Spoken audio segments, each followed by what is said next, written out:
Right, okay. I'm absolutely delighted to be joined by In-Betweeners legend, MMA aficionado, Mr. Blake Harrison. You've got a brand new studio for your podcast. It looks $1 million. I want to get onto that. But first things first, we've got to talk about the episode you've just done with Michael Venom Page.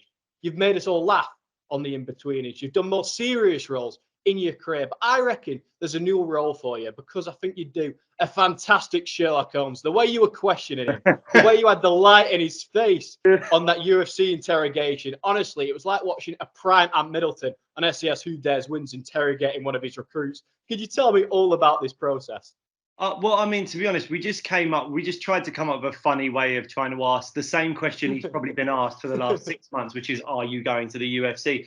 But the beautiful thing about it was that Michael was just so good natured about it all, so friendly, generous with his time, took the joke really, really well. Like when you're dealing with a fighter, someone that could literally kill you with their bare hands and they're sat an arm's length from you, and you're mucking about, shining lights in their eyes and slightly shouting at them and all this kind of stuff, you think the wrong kind of person could take that the wrong way, get quite annoyed with you, and it will lead to a bit of an altercation or at least a kind of verbal kind of heated debate about what's going on or whatever. But Michael was so nice and he was so chilled and he just took it all in his stride. And he was even having jokes with it himself, talking about looking at his lawyer and pleading the fifth and all that kind of stuff. Like it was really, really good fun to do that with Michael. He was like the perfect first guest for us to have on, not just because he was such a great personality, but also because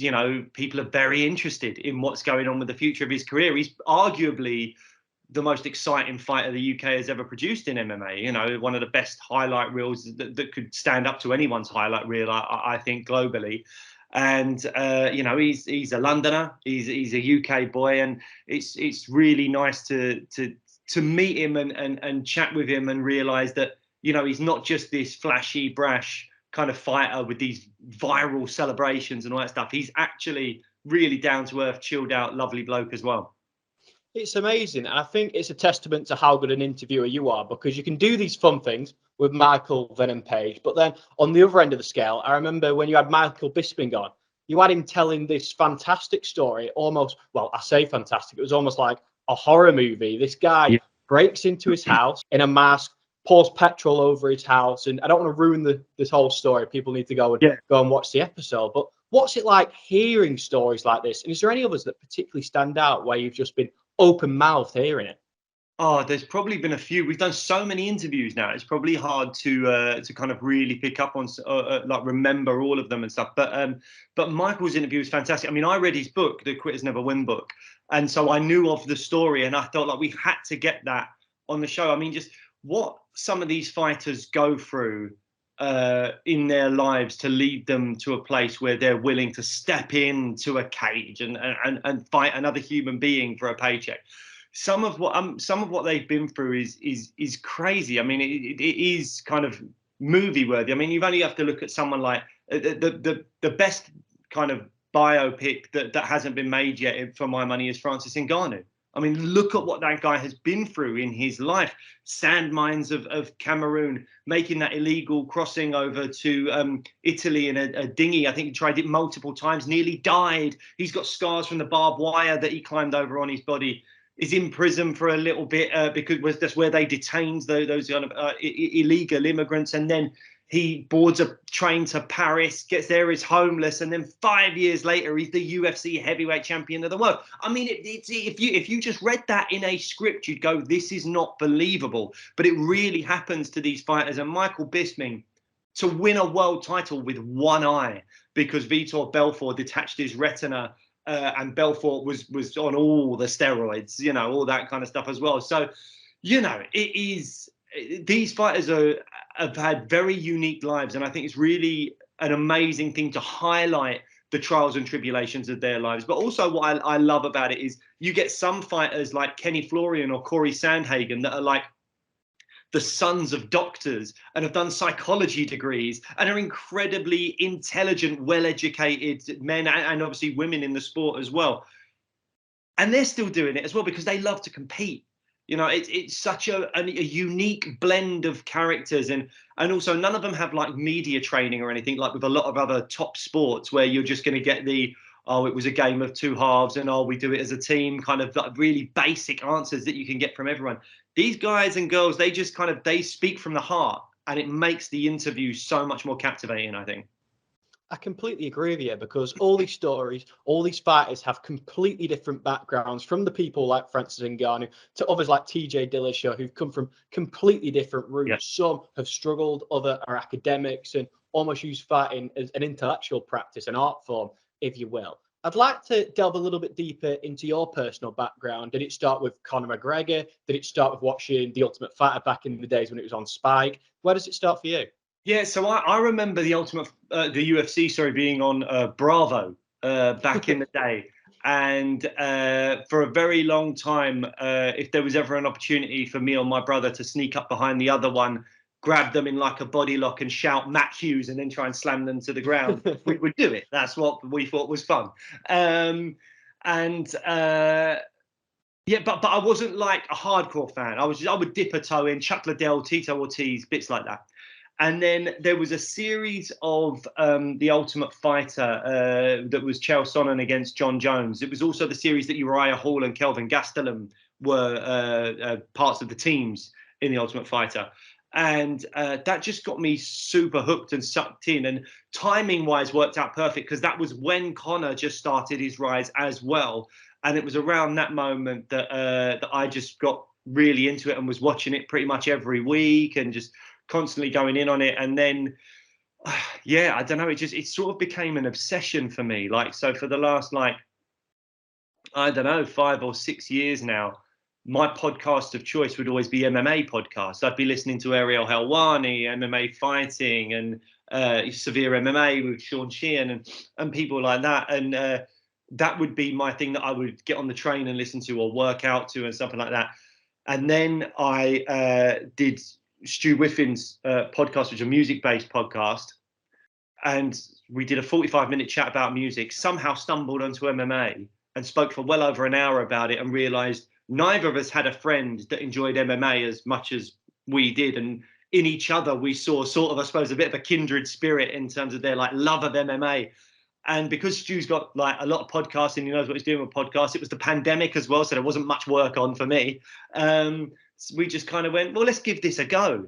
And, you know, 2 years later, we've now got this amazing studio. We've interviewed UFC world champions, former world champions, the best, you know, kind of British athletes in the MMA world. And, you know, it's been a phenomenal kind of couple of years, really. I mean, you've got this studio now. As I mentioned before, it looks fantastic. What's the goal for the show going forward? What's the goal? That's a great question. Me and Stu are not very business savvy. So really what we should be doing is sitting down and having meetings where we're like, what's our 5-year plan? What's our goal for this? And all that stuff. But the truth be told, me and Stu are just kind of like, oh, there's a cracking card this weekend. Should we do an episode about it? Like, yeah, go on then. Oh, I've just been in touch with so-and-so from the UFC. Should we get them on? Yeah, go on then. There's not really much of a plan to it all. We really are, like, we're not journalists. We are just two fans that love the sport so passionately and are really enjoying talking to fighters, talking about fights. You know, we've the card this weekend, I don't know when this interview is going to go out, but we've got UFC Austin coming up in a couple of days. We've done a preview to that because it's such a stacked card, and there's a lot of casual fans that maybe don't know a lot of the names on the card, but trust me, there's some phenomenal fighters on this card. And then we'll do a post-fight show on Monday or Tuesday or whatever it'll be, and we'll get that out there talking about all the events that have transpired on Saturday night. And then we'll try and throw in a few interviews as well. So, yeah, goals, we probably should have them, but we don't. We're just enjoying it. And that is the main thing for us at the moment. We want to enjoy ourselves and have fun doing this. I mean, you call yourself an MMA fan, which is fantastic. You're obviously so enthusiastic about this sport. And I think the pinnacle for MMA media is asking a question at UFC press conference, something I'd love to do one day. And we all enjoy watching them. And then suddenly I was watching one, you popped up, you asked a question. Tell me about that experience. I was a bit nervous, which is weird. You know, I've been on stage in front of hundreds of people or whatever, and you know, you've been at events where there's I mean, I did that Soccer Aid thing where there's like 80,000 people watching you play football, and I've never been particularly good at football, if I'm honest. But there was something nervous about it, because I suppose there's an element of wanting to prove to everyone around you that, you know what you're talking about and you belong, but equally, you know, you want to do that thing of paying your dues. You don't want to be just getting like special treatment because you're that actor off the telly, but equally, you feel like the MMA kind of media world is a real eclectic mix of people. There's some people that are journalists and have been following the sport for a long time, and you know, they've paid their dues and they're doing it the right way. And then there's other people in the MMA media space that are all about what's the clickbait story of the day, what is, you know, something that's, truth be told, quite offensive and maybe a bit backwards in its kind of where it should be in our society in 2023. And they'll run with that because they know it will get clicks. And I think less of those people in terms of how they are going about their job. And so for me and Stu, we want to do this the right way. We don't want to be just salacious or anything like that. We want to do it the right way. And so that experience for me was it was nerve-wracking because you want to ask the right questions, but I felt like it went well. I think I got a bit of a cheer from the crowd when I mentioned to Leon that, you know, the crowd's going to be behind him and everything. And again, that to me was just about being truthful as well, because the last time Leon was in London, he was booed, and he was fighting Gunnar Nelson, an Icelandic fighter, and he was being booed because he was having a beef with Darren Till at the time. And so that, you know, I think those questions mean something about the mindset and the emotional kind of placing of these fighters at the time that they're going into the biggest fight in their careers. You know, where are you at going back to the place where you were booed by your home country only a few years ago, and this time round everyone is shouting out headshot dead in like you know, in their way of supporting you, you know. So it was a fun thing to do. I'm giving you very long-winded answers, I'm sorry. No, but that's absolutely fine. The more you give me, the better. I'm really enjoying talking to you. I mean, you mentioned Soccer Aid there, another one of your talents there, because I think you scored a penalty, didn't you, that day? I scored the winning penalty in Soccer Aid, but honest to God, like, it was me and Lee Mack were like the worst players on that team. So how I scored that penalty and got the praise, I don't know. But yeah, I've never been very good at football. I think got quite fortunate with that penalty. Fantastic. So I always watch Soccer Aid, and Lee Mack is probably the worst penalty taker I've ever seen. So it was good to eventually see him get one over the line. But he's obviously such a nice guy, Lee, as well. Yeah, I can imagine. But we've had this amazing run in MMA right at the moment. We had Bisping, who was the pioneer, who was just absolutely sensational. We had Leon Edwards come through, that headshot dead, fantastic. Tom Aspinall has just picked up the championship belt. Tom Aspinall, John Jones, right now, who's your money on? If I had to pick, it's very hard to go against John Jones, but I would. I genuinely believe Tom Aspinall has got all of the attributes to deal with John Jones. I think that his grappling and BJJ black belt and all that kind of stuff could give John problems. I mean, look, you never know. John Jones is a phenomenal wrestler. Could Tom Aspinall keep this fight on the feet? And could Tom Aspinall, if he was taken down, do something off his back to trouble John Jones? I don't know. That's the whole point. That's the beauty of MMA in general, I think, is that there's, rather than boxing, where you've just got those two weapons, there's so many facets to the game in MMA that whenever you're looking at a fight, usually there's multiple questions that need to be answered. And the fight could go in so many different directions.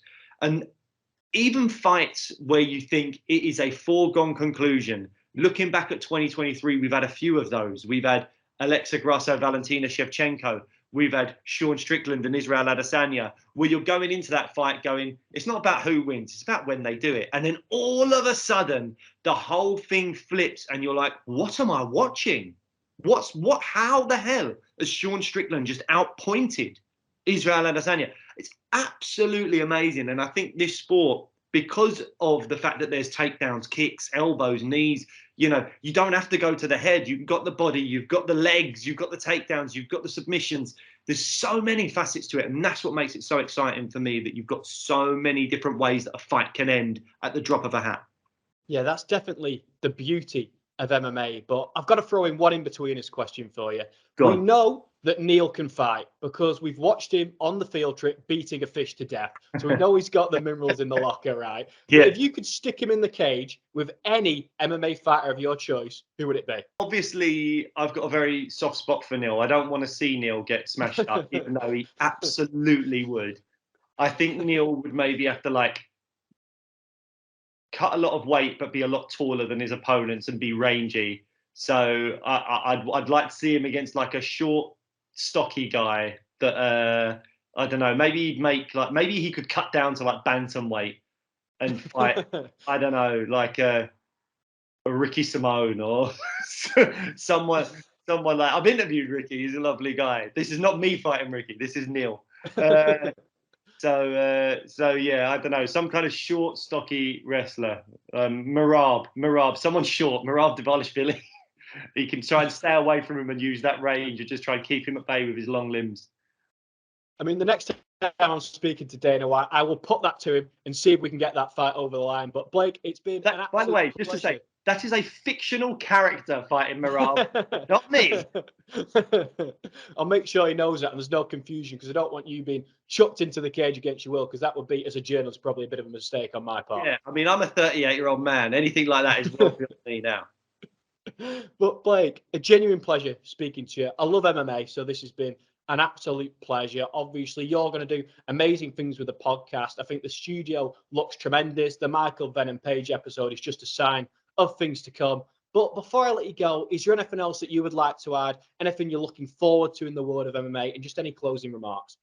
No, just, I mean, try and follow the MMA Fan Show if you can on YouTube and on the socials. We're really up in the social media game at the moment. We've got someone helping us out with that. So we'll be keeping up to date on all like fight announcements and obviously releasing episodes as well. We've got our UFC Austin preview out now, and the UFC Austin post show will be coming up next week, along with some interviews with other fighters as well. And we are dipping a toe into boxing as well. We've just had the Romford Bull, Johnny Fisher, on the show as well, who's 10-0, could be a prospect to follow in the world of boxing. We had him on the show as well. So, you know, we're trying different things and we're hoping that people enjoy our little show.